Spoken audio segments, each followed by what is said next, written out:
તો બધા સીતાજીનો સ્વયંવર સ્વયંવર એમ જ કહે છે ને, પણ એવી બાબત ઉપર કોઈનું ધ્યાન જ નહીં જતું. મને આવા ગોતા સડ્યા કરે. સ્વયંવર હકીકતમાં હતો જ નહીં. જો હું તમને સમજાવું, સ્વયંવર એટલે હું સ્વયં એટલે પોતે, વર એટલે સ્વામીની પસંદગી પોતે પોતાની રીતે કરે, વરમાળા ફેરાય અને સ્વયંવર કહેવાય. હવે ત્યાં તો સ્પર્ધા હતી, સ્વયંવર નહોતો. જે ધનુષ ઉપાડી લે, ભાંગી નાખે, પ્રશંસા ચડાવે એને સીતાજી વરે. એવો નિયમ એવો ઓલું કરેલું હતું ને, નિયમ બોલી કરેલી હતી.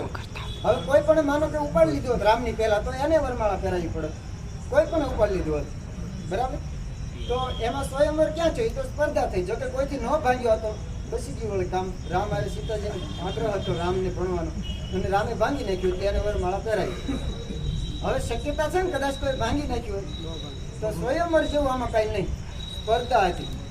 દ્રૌપદી વખતે કે સ્વયંવર ક્યાં હતો? સ્પર્ધા જ હતી. જે માછલી વીંધી નાખે એને પહેરાવાય. હવે એમ